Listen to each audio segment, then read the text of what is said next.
Juste un petit message pour vous dire que je suis désolée pour la qualité du son de cet épisode. Il m'est arrivé un truc tout bête, une erreur de débutante, c'est la première fois en 4 ans.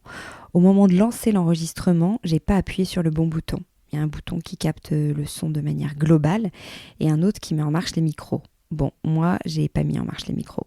Donc, on nous entend bien, c'est pas la cata non plus, hein. En plus, j'ai un super ingé son qui a fait son maximum pour pousser nos voix. Mais clairement, on entend des bruits de fond qu'il n'y a pas d'habitude. Une porte qui claque, une chaise qui grince. Bref, vraiment, je vous prie de bien vouloir m'excuser parce que c'est un super épisode. C'est passionnant, alors je vous souhaite quand même une très bonne écoute.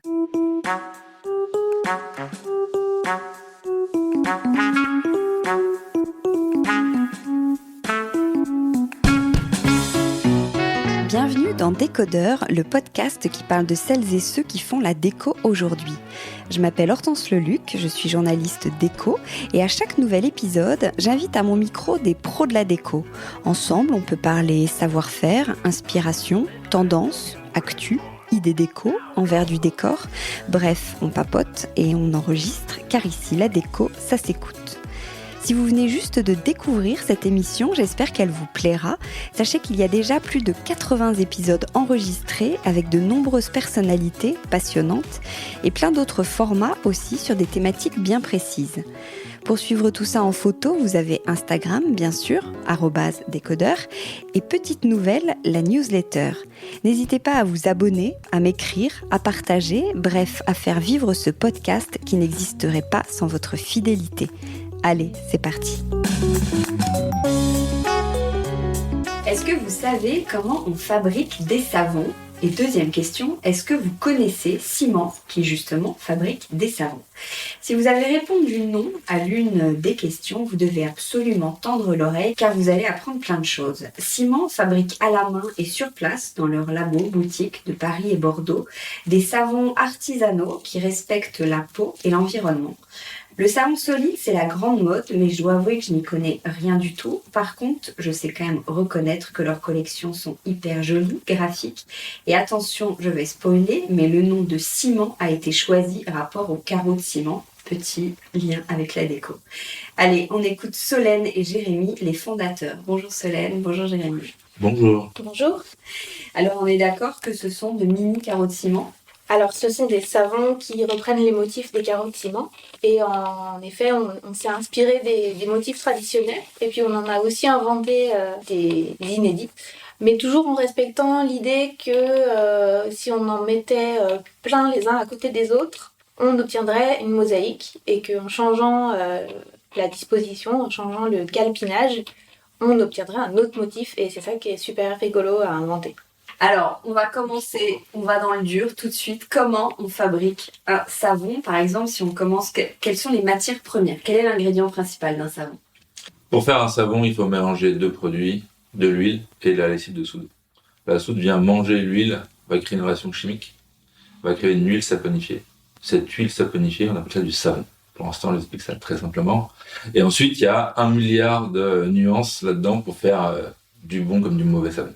Mais vous faites du bon savon, alors expliquez-nous quels sont donc vos ingrédients et comment vous les fabriquez. Quelle est votre particularité ? Parce qu'en plus vous dites naturel et moi le premier truc qui me vient c'est quand j'entends chimique et naturel, comment vous n'utilisez que des ingrédients naturels et pourtant tu nous as parlé de soude, ça peut nous effrayer, alors rassure-nous, c'est vraiment comme ça qu'on les fabrique.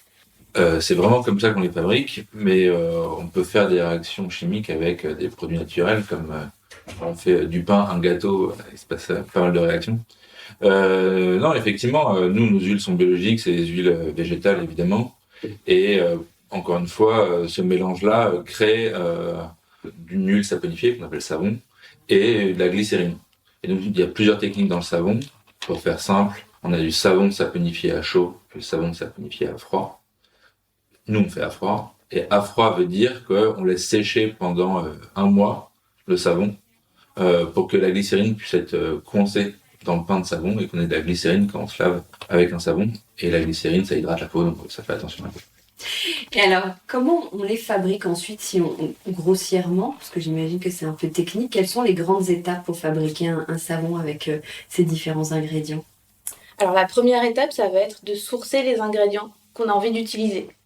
La deuxième étape, ça va être de formuler c'est-à-dire choisir les différentes huiles et leur quantité pour obtenir un savon qui va être bien équilibré, c'est-à-dire un savon qui va à la fois bien laver, mais être doux, mais mousser, mais pas fondre trop vite, etc. Et on peut avoir plusieurs huiles. C'est aussi intéressant de dire que on peut faire des cocktails d'huile et suivant ce qu'on choisit comme formulation, on fait différents types de savons. C'est d'ailleurs la plupart du temps le cas, puisqu'il y a seulement 2 huiles qui peuvent être utilisées seules dans un savon. C'est l'huile d'olive et l'huile de coco. Et sinon, pratiquement toutes les autres huiles, si elles sont utilisées toutes seules, ça va faire des savons déséquilibrés. Donc ils vont souvent être un peu trop mous ou pas très moussants, ce genre de choses. Mais donc ça, c'était la deuxième étape. Ensuite, on va peser les ingrédients. On va faire fondre les beurres, puisque certaines huiles sont solides à température ambiante, d'autres sont fluides. On va ensuite les assembler et on va, au dernier moment, verser la soude et mixer. Et ensuite, quand on va mixer donc, les huiles avec la lessive de soude, on va obtenir une émulsion. On va en fait forcer les molécules de soude à devenir amoureuses des molécules d'huile. Elles vont se marier ensemble et c'est des molécules qu'on appelle amphiphiles, c'est-à-dire qu'elles vont aimer 2 choses. Elles vont aimer d'une part l'huile et d'autre part l'eau. Donc elles vont pouvoir s'accrocher aux saletés, aux graisses, etc. Et en même temps partir avec l'eau de rinçage. Et donc c'est comme ça que fonctionne une molécule de savon. Ok, et alors à quel moment, quand vous dessinez, nous savons ils sont ultra graphiques, comment on obtient ça? Comment il y a un dessin que vous devez suivre? Comment vous dessinez en amont? Oui, alors c'est vrai que pour créer les motifs, moi la première chose c'est de réfléchir à comment techniquement je vais pouvoir les faire. Et dans un deuxième temps seulement, je regarde si le motif me plaît. C'est-à-dire que c'est un peu l'inverse d'un processus de création où on va d'abord se laisser inspirer et ensuite réfléchir à comment on peut le faire. Là, les contraintes techniques sont telles que je vais plutôt partir de la technique, du matériel, des innovations qu'on peut faire pour ensuite me poser la question, ah, mais du coup, si je fais ça, alors du coup, je peux obtenir tel type de forme. Ah, mais c'est intéressant. Et après, je le mets en image et ensuite, je le teste en production. Pourquoi, je disais tout à l'heure dans mon intro, on dit que le savon solide est à la mode. Comment vous l'expliquez? Pourquoi c'est à la mode? Et qu'est-ce qui a changé par rapport au savon d'avant? Ou est-ce que ça a changé ou c'est juste la com autour? C'est la conscience écologique qui est revenue. Le savon, il n'a pas changé, hein, ça reste toujours un savon, le procédé est le même depuis toujours ou presque. Il y a nous, par exemple, qui sommes un peu plus farfelus, on fait des jolis savons, mais pas plus. En revanche, ce qui a changé, c'est que on prend conscience qu'il faut arrêter d'avoir des bidons de plastique dans nos salles de bain, qu'il faut revenir à cette savonnette. Et le deuxième point, c'est qu'on avait un peu oublié, l'industrie on l'avait fait un peu oublier, c'est que le savon saponifié à froid, qu'on appelle SAF, ce qu'on fait nous, ou savon artisanal, ça a beaucoup de vertus, et ça a surtout une vertu, c'est que ça fait pas si mal que ça à la peau, parce que le savon quand même ça agace. Et nous, on met du surglissage, la glycérine est toujours là, etc. Donc ça fait un produit très bien pour des peaux atopiques, on est labellisé pour des femmes enceintes, allaitantes, etc. On est aussi, on peut jouer avec les allergènes ou sans allergènes. Donc en fait, il y a toute cette réappropriation du produit sain, bio, dans la cosmétique, qu'on avait un petit peu moins. C'était arrivé dans l'agriculture, dans les légumes, les fruits et légumes et la food. Et là, dans la cosmétique, maintenant, on le voit, hein, c'est un vrai raz-de-marée. Même chose pour le shampoing solide. Alors là, c'est encore un autre sujet, mais le shampoing solide a le vent en poupe en ce moment. Oui, le shampoing solide, j'allais vous en parler. C'est vrai que ce sont des nouvelles habitudes. Typiquement, un shampoing solide, ça mousse pas, c'est ça? Mais ça lave aussi bien? Non, un shampoing solide, ça peut très bien mousser. La différence avec un savon, c'est que on ne pratique pas la saponification pour obtenir un shampoing solide. On va utiliser un tensioactif, c'est-à-dire des molécules qui font mousser et qui lavent, qu'on va mélanger à d'autres ingrédients, poudre, des huiles, pour obtenir ce pain. En fait, très concrètement, en termes de fabrication, c'est un peu comme un sablé breton. C'est-à-dire qu'on va mettre une matière grasse et une poudre et on va obtenir un palais. Et ça permet d'avoir un produit qui va avoir un pH plus proche du cuir chevelu et du cheveu que le savon solide. Donc il y a des gens qui aiment bien se laver les cheveux avec du savon solide, mais c'est pas le cas de tout le monde. C'est pour ça qu'on a proposé cette alternative-là. Et nous, on l'a voulu très moussante et agréable à utiliser, très facile à rincer. parce qu'on sait que souvent les gens qui utilisent les shampoings solides sont un peu déçus. On a tellement l'habitude des textures très très moussantes et un peu décapantes de l'industrie qu'on a du mal à passer à d'autres types de pratiques. Et nous, on voulait que l'expérience, elle soit quand même rassurante pour la personne qui utilise pour la première fois un shampoing solide. Et c'est le cas, on a réussi à faire des shampoings solides qui moussent très bien, qui se rincent très facilement, qui laissent les cheveux légers. Et on les a déclinés pour plusieurs types de cheveux. Ok. Alors, dans vos produits, vous dites sans huiles essentielles. Ça change quoi? C'est quoi l'huile essentielle? Dans le savon, en tout cas, pour parfumer, on peut mettre une huile essentielle. L'huile essentielle, c'est un champ de lavande qu'on rase, qu'on met dans une petite fiole qui a beaucoup de vertus qui sont très très bien. Le problème, c'est que dans la savon, la soude n'étant pas raciste, elle va saponifier les huiles comme les huiles essentielles. Donc les huiles essentielles vont se faire casser, les molécules vont se faire casser, et donc 99,9% des savonniers admettent que les actifs que l'huile essentielle, qui sont ultra riches, ultra précieux, etc., vont être cassés juste pour que nos mains sentent bon, notre corps sente bon après la douche. Donc nous, on trouve que écologiquement, ça a l'air bien comme idée au premier abord, mais en fait, c'est un peu un non-sens écologique. Ouais, dans le savon, l'huile essentielle, elle va être abîmée. Et nous, on trouve que l'huile essentielle, c'est trop précieux, c'est trop de travail, c'est trop d'irrigation, c'est pour être traité comme ça, en fait. Donc, l'huile essentielle, ok, un grand oui, du moment qu'on la connaît bien, parce que c'est des actifs, ils sont très puissants, les plantes sont pas là à notre service. C'est à nous de bien les connaître pour bien les utiliser. Et on a tendance un petit peu à les utiliser seulement parce qu'elles sentent bon, sachant qu'il y a plein d'huiles essentielles qui puent d'ailleurs. Mais l'idée, c'est de respecter cette plante et de respecter cette huile essentielle.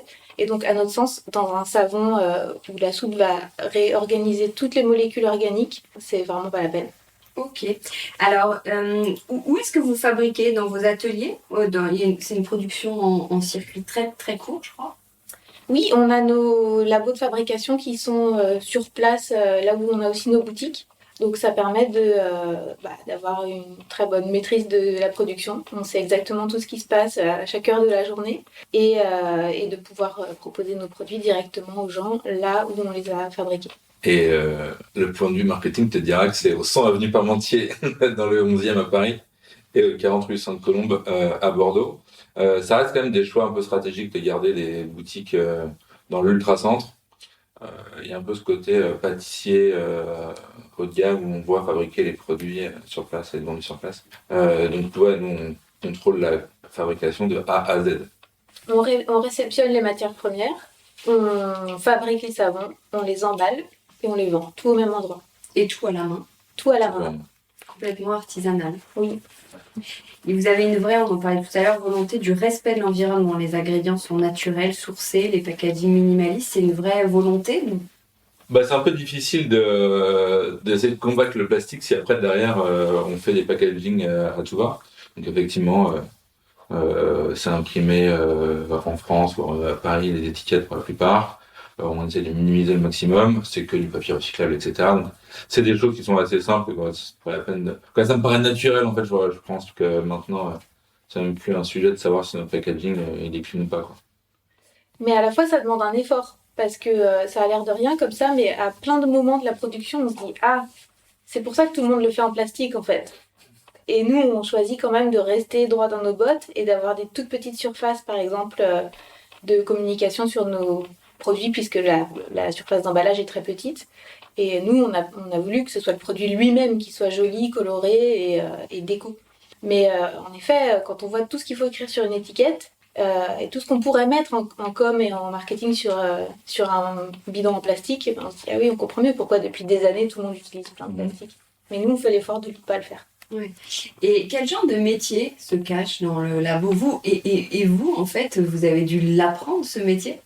Oui, en effet, il n'y a pas d'université du savon, en fait. Enfin, il y a des formations qui sont pas mal, mais ça se développe de plus en plus. Mais c'est vrai que la plupart des savonniers aujourd'hui sont des savonniers de reconversion.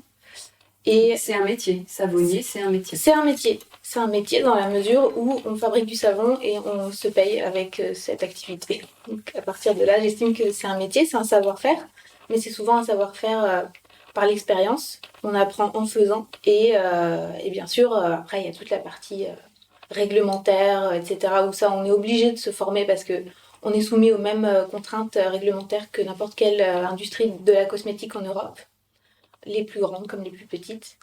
Et il faut adapter nos petites installations et nos petites structures à cette réglementation. Donc ça s'improvise pas. Donc comme ils sont très beaux, ces savons, quel conseil vous donnez pour qu'ils ne terminent pas en pain tout gluant justement sur le porte-savon? Est-ce que ça c'est dû au savon ou ça c'est dû au consommateur qui ne fait pas les bonnes choses? Les deux. Les deux, mon capitaine. Les deux, mon neveu. Non, de toute façon, il faut préserver son savon sur un porte-savon, à l'air libre, etc. Mais c'est aussi les deux, puisque si on met un savon sous la douche et que l'eau tombe dessus, évidemment que ça va partir. Non, l'autre point, c'est le savon. C'est-à-dire que clairement, un savon qui est saponifié à froid avec de la glycérine et un surgraissage plus ou moins fort, s'usera plus vite que une savonnette de l'industrie dure comme du béton, mais qui sera quand même beaucoup plus agressif pour la peau. Donc évidemment, il faut faire des choix. Nous, on a fait le choix du soin plus que de la dureté du savon. C'est pour ça qu'on explique bien qu'il faut laisser sécher son savon, surtout quand c'est savon de qualité, quoi. C'est vrai que ça fait des décennies que les gens utilisent des gels douche et qu'on a perdu peut-être l'habitude du pain de savon et qu'il faut se réhabituer à se dire que si on a un savon qui est nourrissant, hydratant, qui donne à boire et à manger à la peau, ces ingrédients, forcément, il faut qu'ils sortent du savon et donc le savon va fondre plus vite qu'un savon de l'industrie. Après, un autre truc aussi, c'est qu'on n'est pas obligé de frotter son savon sur tout son corps le plus possible, etc. pour se laver. On peut se laver, alors on va rentrer dans les détails un petit peu intimes, mais on n'est pas obligé de se laver 100% du corps, on peut se laver les parties odorantes du corps. Je vous laisse chacun voir cette partie odorante, mais le coin d'un mollet n'est pas obligé d'être frotté sur un savon. Là, le savon suffit, quoi. Et même mousser dans les mains et ensuite frotter sur son corps, ça suffit largement, à part si vous faites des matchs de foot, mais c'est... Et c'est vrai qu'on a beaucoup l'habitude de voir des pubs à la télé. Ça dégouline dans tous les sens. On n'a pas vu de pub à la télé. Mais dans les pubs à la télé, les dames, en général c'est des dames, c'est rarement des messieurs poilus, bref. Elles mettent une tonne de produits et ça mousse une tonne alors qu'il n'y a vraiment pas besoin. Maintenant, les conseils pour qu'il dure bien longtemps, le savon, moi je dirais aussi... On a acheté deux. Ouais, en fait, Je vais dire ça. Une personne, un savon, une douche par jour, égale 1 mois d'utilisation. Mais si vous êtes 4 dans la maison et que vous passez après quelqu'un qui vient de mouiller son savon, vous allez utiliser plus de matière que la première personne. En fait, le savon, quand il est bien sec, la glycérine, elle va partir un petit peu, juste ce qu'il faut pour l'utilisation. Mais une fois qu'elle est sur le savon mouillé, elle va avoir tendance à partir plus vite. Un dernier point encore, on n'est pas obligé de se laver tous les jours non plus. On est vendeur de savon, mais on n'encourage pas à se laver tous les jours. Donc, même chose pour les cheveux, mais cheveux 2 fois par semaine, ça suffit largement. Même si on a des cheveux un peu avec des spécificités, mais comme la peau, il ne faut pas trop se laver. Le corps, il arrive quand même à se générer tout seul et à se protéger tout seul. On a du sébum, on a un filet hydrolipidique, etc. qu'il faut protéger. Donc, entre guillemets, pas le moins possible, parce qu'après, c'est la course à celui qui pue le plus. Mais au moins 2 fois, 3 fois par semaine max, quoi. Après, quand tu vis dans une ville où tu prends les transports en commun, tu remercies ton voisin de s'être lavé le matin quand même. Tu te remercies que tu aies mis un déodorant, souvent. Et après, il faut se laver les mains, mais pas tout le corps. Alors, vous faites énormément de collabs et vous êtes sans cesse en train de proposer des nouveaux graphismes. Est-ce qu'il y a une idée de collection, de saisonnalité et comment, sur les collabs, comment se passent les rencontres et plein de questions en une. Ouais. Et quel est l'éventail justement de toutes ces collabs? Nous, notre chance, c'est ce qu'on le dit, Solène, c'est peut-être pas présenté, mais c'est notre savonnière en chef et aussi notre R&D. On a embauché une deuxième personne en R&D. Donc en fait, on fait toute notre R&D en interne. On peut prototyper très vite. Donc en fait, on est très très libre de la création. Et c'est un peu ce qu'on a envie de proposer. C'est-à-dire qu'on a envie de jouer avec les codes des autres pour proposer des collabs. Après, on est très heureux parce que des gens viennent nous voir pour nous proposer des choses, même des concurrents, je dirais, comme On the White Side, qui est donc une marque de cosmétiques qui est chouette, et qui est venu nous voir pour nous demander de faire des savons et que le savon soit fait par notre savoir-faire. Donc ça reste des concurrents et qui nous manquent. Donc ça veut dire que on commence à un peu exister, on commence à être un peu légitime sur un beau savon de qualité, et ça suffira juste un beau savon de qualité. Dans les collabs, on a fait plein d'autres. J'ai écouté Sarah Lavoine juste avant. Effectivement, on a fait au tout début Rage, on a fait un savon pour Sarah Lavoine. On en a fait pour des gens qui sont pas forcément de la déco, mais qui se sont rapprochés. La Comédie Française est venue nous voir. On a fait un savon Harlequin avec la Comédie Française entre les 2 confinements. C'était incroyable. L'expérience était incroyable. Solène a fait un shooting photo à l'intérieur de la Comédie Française pendant que c'était fermé, en rénovation.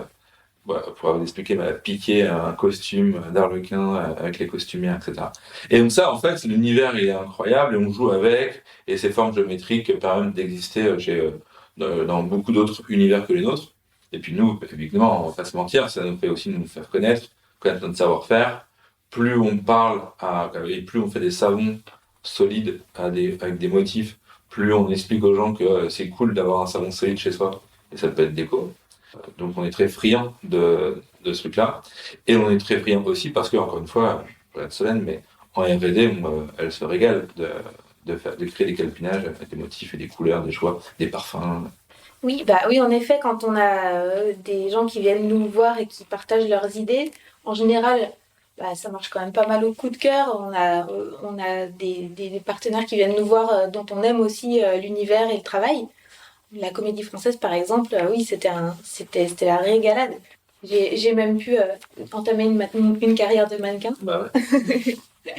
C'est vrai qu'à chaque fois qu'on vient se faire rencontrer 2 univers, le nôtre et puis celui de quelqu'un qui vient nous proposer une collab, tout de suite ça excite la créativité. On se dit alors comment on va pouvoir intégrer leur univers dans notre technique, qu'est-ce qui va être sympa, qu'est-ce qui va bien marcher, etc.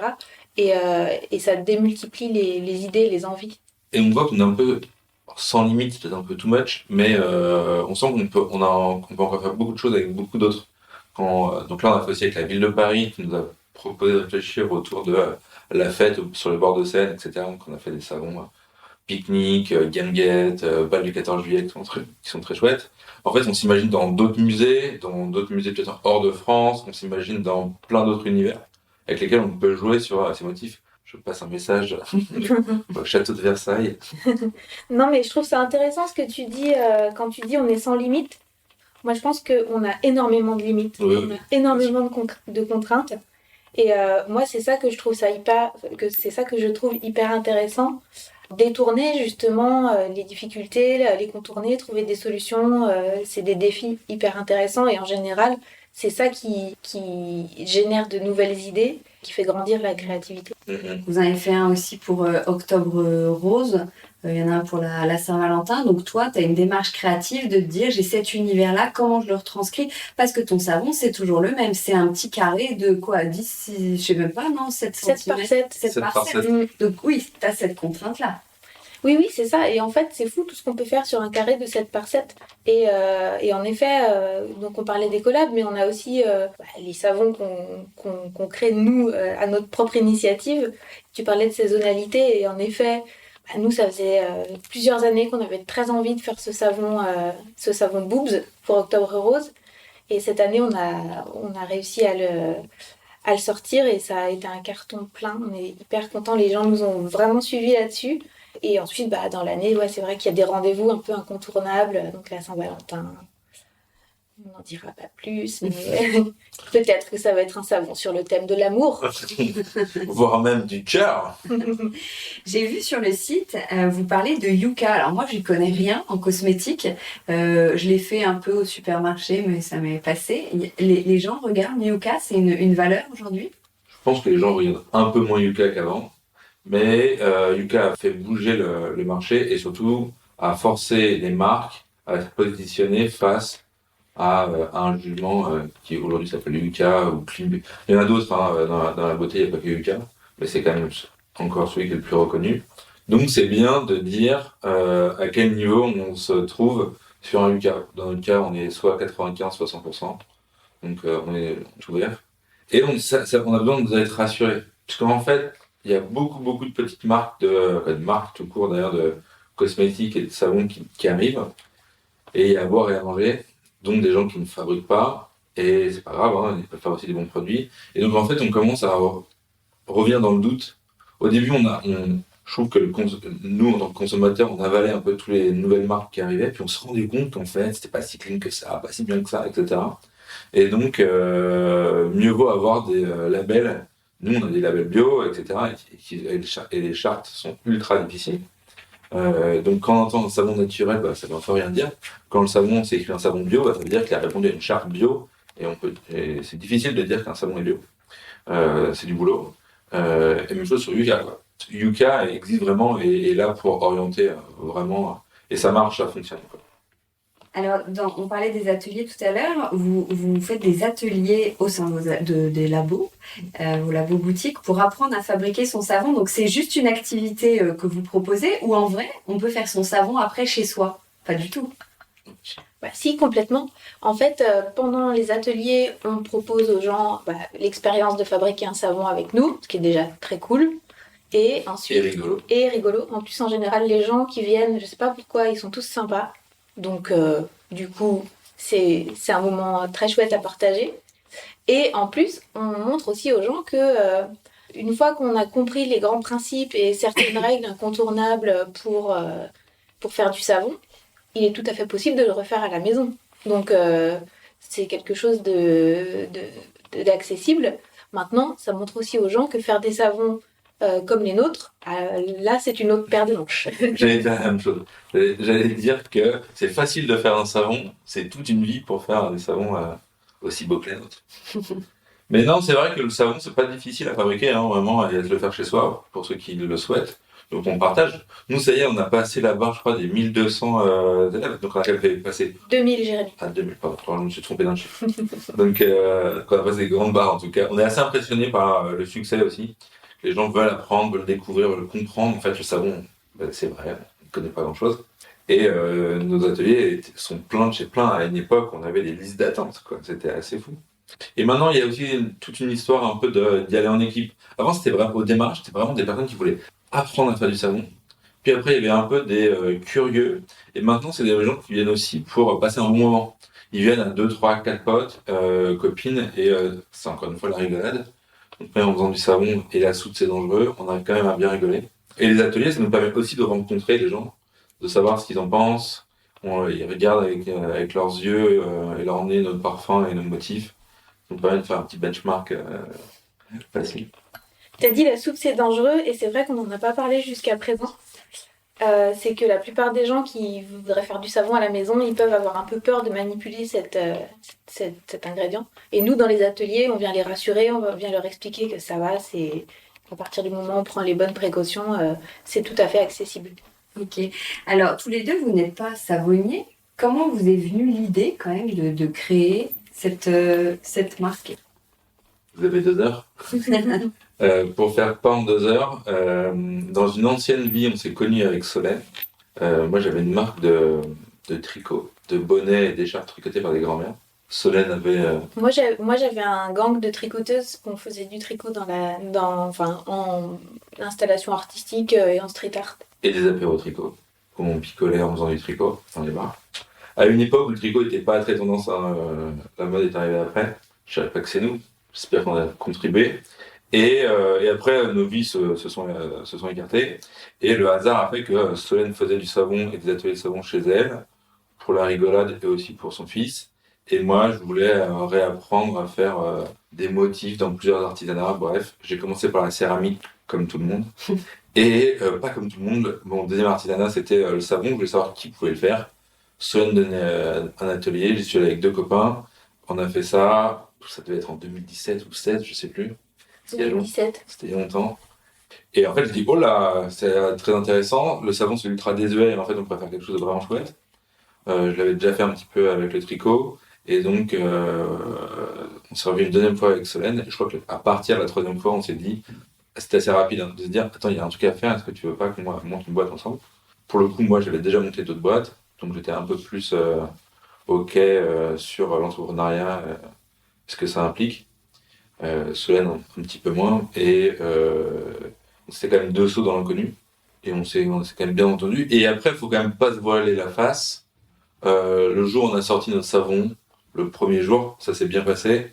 Et 3 semaines après, on avait déjà 50 revendeurs, quoi. Genre, ça allait ultra vite. Tu vois.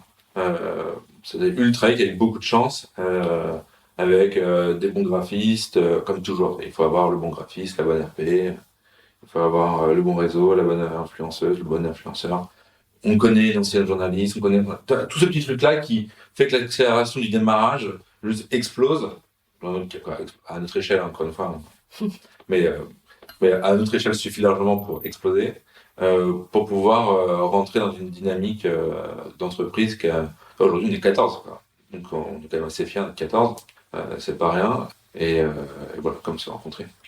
Moi, ça coïncidait avec une période où, depuis longtemps, donc j'enseignais l'espagnol depuis 14 ans en lycée et j'en avais un peu fait le tour de la question. Et donc moi, j'ai mon parcours extrascolaire, on va dire. C'était pas un parcours d'entrepreneur, c'était plus un parcours d'artiste. Moi, j'étais maison des artistes avec la création textile et le tricot. Et du coup, c'est vrai que nos profils, ils étaient assez complémentaires et ça a tombé au bon moment aussi pour moi. Et c'est là que on s'est dit bingo, on y va. Et alors, comment vous répartissez les rôles, même si on a cru comprendre pendant l'interview? Solène a la partie responsable de prod R&D et graphisme des motifs techniques et géométriques dans les savons, formulation, etc.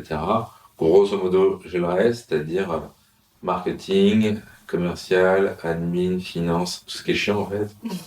Et Mais t'aimes bien. mais j'aime bien. Et ensuite, il y a quand même toute la partie direction artistique que je prends un peu à mon compte. Voilà. Et on s'entend bien sur cette répartition, même si elle est fatigante. Et ensuite, il y a un autre mot sur la répartition, elle est intéressante, parce que maintenant, ça fait 4 ans, 5 ans. C'est on commence à avoir des responsabilités qui sont plus celles espérées au démarrage. C'est-à-dire, moi, faire que de la com et que des collabs, et Solène, faire que de la R&D. Et on commence à réfléchir à comment on pourrait s'organiser en interne pour être encore plus heureux dans notre quotidien. C'est-à-dire qu'effectivement, moi je dis ça quand même, l'admin ça me saoule un peu, la RH c'est pas facile tous les jours, donc on essaie de se reposer des questions, tu vois, on a un peu l'âge de la réorg interne. Parce que c'est vrai qu'au début, quand on monte une entreprise, nous, on a démarré vraiment tout petit. Enfin, il y avait juste nous deux, même Une salle de bain. ouais, dans un tout petit espace. Et c'était grosso modo, toi, tu avais ton autre entreprise à côté et tout. Donc, en gros, moi, j'ai tout monté au départ avec Jérémy le week-end pour des rendez-vous de travail où on réfléchissait à ce qu'on voulait faire avec cette marque.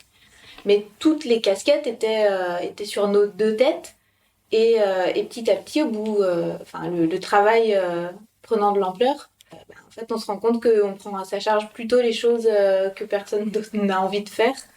Et on se retrouve à un moment où on fait moins ce qu'on aime et là où on est fort, et plus le reste. Donc c'est intéressant de voir aussi les tournants comme ça qu'il y a dans les entreprises, arriver à un certain stade où on peut plus tout faire. Et parce que faire de l'admin, faire des trucs pénibles, si à côté de ça, tu fais les trucs que t'adores, c'est ok. Mais si au bout d'un moment, tu fais plus que les trucs pénibles, ça va plus. Et ça, c'est ce qui se passe quand tu grandis. Et il faut arriver à déceler ce moment-là pour faire les bons moves.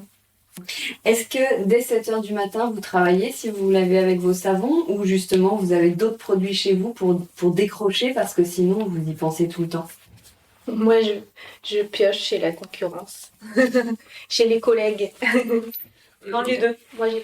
Moi aussi, j'aime beaucoup trop nos savons pour aller chez les concurrents. Mais c'est vrai qu'on le teste de temps en temps, parce que c'est des parfums qui changent, en fait, et nous, on est aussi cool, quoi. C'est pas qu'on est connu pour nos parfums, mais on a une palette de parfums qui est quand même assez reconnaissable, qu'on va un peu taper chez les autres pour dire, ah, mais ouais, les savons avec des huiles essentielles, ça sent ça, effectivement, ça fait longtemps que j'en avais pas senti. Mais je sens pas. Ouais, on va tester. De toute façon, il faut faire un benchmark. De toute façon, à un moment donné, on veut pas être la marque ringarde trop vite, donc on est à la page. Oui, et c'est vrai que ce que je vais dire va être horrible de grosse tête, mais et de condescendance, mais Souvent j'essaye d'autres produits et à la fin je me dis ouais, je vois pourquoi j'ai pas fait comme ça. Ça marche pour les savons, ça marche pour les shampoings aussi. Hein. Vraiment, le shampoing. Nous, aujourd'hui, là, on est recommandé par les coiffeurs, ça commence à devenir un step. Un peu, encore une fois, un peu comme le brevet dans le savon. On a déposé un brevet. Là, on a déposé un peu le Yuka du shampoing, c'est les coiffeurs. Et la même chose, on teste plein d'autres shampoings solides et on dit, quand même, le nôtre est vraiment bien. Après, maintenant, nous, on sait décrypter des étiquettes quand on prend un produit d'une autre marque pour voir ce que c'est. Avant même de l'avoir testé, on a déjà une idée assez précise de ce que ça va donner. Et en général, on se trompe pas, quoi. Quand on prend un savon artisanal d'un collègue dont on sait comment il travaille, on sait que le savon, il va être bien. Et puis quand on prend autre chose pour tester, on se dit, tiens, ce savon industriel a l'air quand même pas si mal. Bah non. En général, à la fin, on en revient quand même toujours à la même conclusion. Quand on est savonnier, est-ce qu'on soigne particulièrement ses salles de bain? Elle ressemble à quoi, votre salle de bain? Alors moi, ma salle de bain, non. Franchement, désolée, mais je suis pas un bon exemple. Elle Déco ne viendra pas chez moi pour prendre les photos de ma salle de bain. Alors, Elle Déco viendra chez moi pour le coup. Nous, on a acheté une petite maison à Marseille, donc encore une fois, autre information. On est parti à Marseille. Une partie de la boîte est partie à Marseille. Et on a une jolie salle de bain, effectivement. On essaie de soigner ce truc-là. Et elle est un petit peu terracotta, elle est un petit peu jolie, il y a des petits trucs un petit peu anciens, de la belle céramique. Nos savons vont très très bien se marier là-dedans, c'est chouette. Et côté déco, elle est comment ta maison alors? Est-ce que tu as un style déco? Est-ce que tu t'es adapté à Marseille, au sud? Ou quel est le style? Alors, pour rentrer dans la décoration de notre maison, oui, effectivement, en fait, nous, on a une genre de petite maison au bord de mer à Andoum. Donc, c'est des maisons très typiques et, on va dire, de pêcheurs. Voilà. Donc, c'est plus une maison de vacances dans laquelle on vit à l'année et c'est vraiment un bonheur, plus qu'autre chose. Et après, on a une chance, c'est qu'on a aussi un patio. Donc, en fait, on est en train de refaire le patio avec un sol en terre. Alors, pas en carreau de ciment, on trouve ça un peu trop, mais ça reste de la terre cuite et on s'est adapté un petit peu. Après, elle vit bien cette maison parce que elle est cachée de l'extérieur et très grande de l'intérieur. Je sais pas comment dire ça. On a vraiment beaucoup de hauteur de plafond. Là, on est sur 2 étages et elle se nourrit en fait de ce qu'on ne pensait pas, de l'ombre, parce que nous on pense en tant que Parisien qui débarque à Marseille, on veut avoir une terrasse plein sud. Sauf qu'une terrasse plein sud en fait, c'est une bêtise à Marseille. Donc en fait, au début, on s'est un peu bizarre d'avoir un peu de l'ombre, et après, on a très bien compris pourquoi ces gens-là avaient fabriqué cette maison comme ça. Et oui, alors, moi, chez moi... Tu ne vas pas échapper à la Non, mais en fait, c'est hyper intéressant parce que avant, moi, j'habitais au Batignolles, au premier étage, et je voyais jamais le ciel. Et j'ai déménagé en proche banlieue. Mon appart, maintenant, c'est dehors. Enfin, c'est-à-dire, c'est des grandes baies vitrées. Dès que je regarde dehors, déjà, je vois la Tour Eiffel, le Sacré-Cœur, j'ai une super vue. Et du coup, l'intérieur, la déco de l'appart en lui-même, nous, on l'a voulu assez simple et fonctionnel, assez un peu minimaliste, et puis avec des objets qu'on aime, qu'on retrouve pas partout, avec des jolies affiches, ce genre de choses. En revanche, par rapport au savon, moi j'adore quand on va chez des gens de la famille ou des amis qui, eux, ont des maisons mignonnes à la campagne, etc. Et là, le savon avec le petit rayon de lumière qui vient dans la salle de bain frapper le porte-savon, moi, je sais pas, c'est de la poésie, ça me plaît. Alors, dernière question un peu rituelle du podcast. Là, vous êtes 2, donc c'est un petit exercice et vous n'habitez pas au même endroit. Et si vous deviez faire un dîner avec 6 personnes, mais bon, là, vous êtes 2, donc on va dire 8. Vous avez le droit d'inviter 6 personnes. Qui seraient vos invités? 6 personnes, 8 personnes, Ouais. 4 chacun. 4 chacun? Non, 3 chacun du coup. 3 chacun, oui, on est 3 2 chacun. dedans, ça fait. Vous êtes 2. Ok. Alors, moi, j'inviterais bien Amaury Guichon, qui est un chocolatier qui fait des œuvres en chocolat complètement hallucinantes. Et je lui poserai des questions techniques Que de la technique. pendant tout l'apéro et toute l'entrée. Ok. Et les 2 autres? Ensuite, pendant le plat de résistance, alors j'aurais bien... Ouais. Ouais. Les gens, ils rentrent et ils sortent. Avec Non, Solène. non, ils y sont toujours. Après, mais, on a que des questions à poser aux gens. Ouais, bah oui. Attends, je les vois que pendant un dîner. J'invite le fantôme de Jean-Pierre Marielle, parce que je pense que c'est un bon vivant et que j'aurais bien aimé passer un moment avec lui. Et pour le dessert, enfin pour la fin de soirée même plus, j'invite Sue Ellen de Dallas, parce que pour les fins de soirée, c'est une valeur sûre. Ok. Alors moi, je vais être plus terre à terre. Moi, j'invite, pour commencer, ma femme, qui est beaucoup trop drôle et beaucoup trop intéressante. Marianne Seigneur, qui est notre attachée de presse, qui est beaucoup trop drôle et beaucoup trop intéressante, qui est peut-être d'ailleurs la version de Marielle vivante.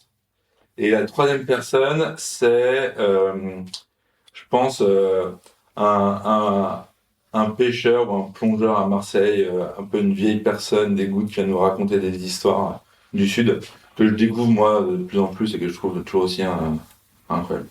Super, ce serait un bon dîner alors. Ce sera un bon dîner.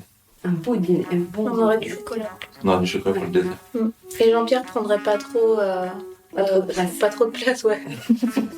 Bon, merci beaucoup pour tout ce que vous nous avez raconté, c'était hyper intéressant. Et merci à l'Hôtel Panache, on enregistre dans notre chambre de l'Hôtel Panache. Merci à l'Hôtel Panache de nous avoir accueillis. Merci. Au revoir. Décodeur, c'est terminé pour aujourd'hui. Merci beaucoup d'avoir écouté en entier. Si vous avez aimé cette émission, n'oubliez surtout pas de vous abonner au podcast pour ne pas rater les prochains épisodes. Bien sûr, vous pouvez aussi la partager en l'envoyant à vos proches ou en story Insta. D'ailleurs, vous pouvez me retrouver sur le compte Décodeur où je poste quasiment tous les jours. Et si jamais vous écoutez cette émission sur Apple Podcast et que vous avez 20 secondes, n'hésitez pas à laisser un commentaire. C'est juste sous la liste des épisodes. C'est comme partout, plus j'ai d'avis et d'étoiles, plus le podcast se détache et se fait connaître. Voilà, merci beaucoup et à très bientôt alors, ici ou ailleurs.